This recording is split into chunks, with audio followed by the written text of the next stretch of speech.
കേരള സർവകലാശാല വിസിയുടെ റിപ്പോർട്ട് തള്ളി ഉന്നത വിദ്യാഭ്യാസ മന്ത്രി ആർ ബിന്ദു. സെനറ്റ് യോഗത്തിൽ നടന്നതിന്റെ വിരുദ്ധമാണ് റിപ്പോർട്ടിലുള്ളത്. അവിടെ നടന്ന കാര്യങ്ങൾ മിനിറ്റ്സിൽ രേഖപ്പെടുത്തിയിട്ടുണ്ട്. സ്വന്തം നിലയ്ക്ക് അധ്യക്ഷയായി എന്ന് പറയുന്നത് തെറ്റാണ്. വിസിക്ക് രാജ്ഭവൻ സംരക്ഷണം ഒരുക്കുന്നുവെന്ന് വ്യക്തമാണെന്ന് മന്ത്രി പറഞ്ഞു.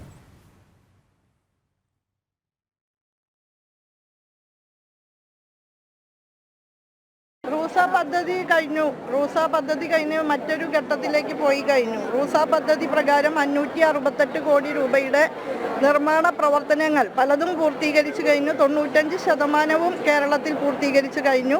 ബാക്കി കാര്യങ്ങൾ നടന്നു വരികയാണ്. നിർമ്മാണത്തിൻ്റെ പൂർത്തീകരണ ഘട്ടത്തിലാണ്. റൂസ പദ്ധതി പ്രകാരം കിട്ടിയ തുക ഏറ്റവും മികച്ച നിലയിൽ ചെലവാക്കി ഏറ്റവും മികച്ച നിലയിൽ അത് ഉപയോഗിച്ച സംസ്ഥാനമാണ് കേരളം. ഇത് PM ഉഷ എന്ന പേരിൽ ഒരു പുതിയ പദ്ധതിയാണ് ഇപ്പോൾ മുന്നോട്ട് വെച്ചിട്ടുള്ളത്. അതുമായി ബന്ധപ്പെട്ട് ആദ്യഘട്ടത്തിൽ ചില നിബന്ധനകൾ കേന്ദ്ര ഗവൺമെൻറ് വച്ചിരുന്നു. ന്യൂ എഡ്യൂക്കേഷൻ പോളിസിയുമായി ബന്ധപ്പെട്ട് ചില നിർബന്ധങ്ങൾ ചെലുത്തുന്ന രീതിയിലാണ് അതിൻ്റെ ഫോമുകൾ ഉണ്ടായിരുന്നത്. ഈ കാര്യത്തിൽ കേരളം ആശങ്ക അറിയിച്ചു. കേരളം മാത്രമല്ല ഇതര സംസ്ഥാനങ്ങളിൽ ചിലതും ആശങ്കകൾ അറിയിച്ചിരുന്നു. ആ ഘട്ടത്തിൽ ബഹുമാനപ്പെട്ട കേന്ദ്ര വിദ്യാഭ്യാസ മന്ത്രി മുഖ്യമന്ത്രിയുമായിട്ട് സംസാരിച്ചു. അതിൻ്റെ അടിസ്ഥാനത്തിൽ ആശങ്കകൾ വേണ്ട എന്നറിയിച്ചതിനെ തുടർന്ന് നമ്മൾ വീണ്ടും സബ്മിറ്റ് ചെയ്തിട്ടുണ്ട്. തൊട്ടടുത്ത് തന്നെ അത് പരിഗണിക്കുമെന്നാണ് അറിയിച്ചിട്ടുള്ളത്.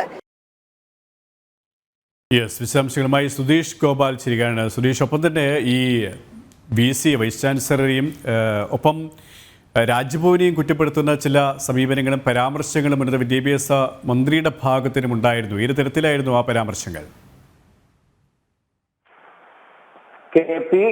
കേരള സർവകലാശാല VCയുടെ റിപ്പോർട്ടിനെ പൂർണ്ണമായും തള്ളുന്ന ഒരു പ്രതികരണവുമായാണ് ഉന്നത വിദ്യാഭ്യാസ മന്ത്രി ആർ ബിന്ദു രംഗത്തെത്തിയത്. കേരള സർവകലാശാല സെനറ്റ് യോഗത്തിൽ നടന്നതിന്റെ വിരുദ്ധമായ കാര്യങ്ങളാണ് റിപ്പോർട്ടിലുള്ളതെന്നായിരുന്നു പ്രധാനമായുമുള്ള ആക്ഷേപം. മന്ത്രി സ്വന്തം നിലയ്ക്ക് അധ്യക്ഷയായി എന്നത് ആണ് റിപ്പോർട്ടിൽ പറയുന്നത്. അത് അല്ല ശരി എന്ന് ചൂണ്ടിക്കാണിക്കുന്നു. അതോടൊപ്പം തന്നെ അവിടെ നടന്നതിന്റെ മിനിറ്റ്സ് കൃത്യമായി തന്റെ പക്കലുണ്ടെന്നും മന്ത്രി പറയുന്നുണ്ട്. അതോടൊപ്പം തന്നെ VCക്ക് രാജ്ഭവൻ സംരക്ഷണം ഒരുക്കുന്നു എന്ന ആരോപണവും മന്ത്രി ബിന്ദു മുന്നോട്ട് വെച്ചു. ഇത്തരം കാര്യങ്ങൾ മറുപടി പറയാൻ താൻ തയ്യാറാവുന്നില്ല, അത് തന്റെ നിലവാരം താഴ്ത്തും എന്നതിനാലാണെന്നും ബിന്ദു ഈ വിഷയത്തിൽ പ്രതികരിച്ചു. KP സുരേഷ്. സുധീഷ് ഗോപാലാണ് കൊച്ചിയിൽ നിന്ന് വിശദാംശങ്ങൾ നൽകിയത്.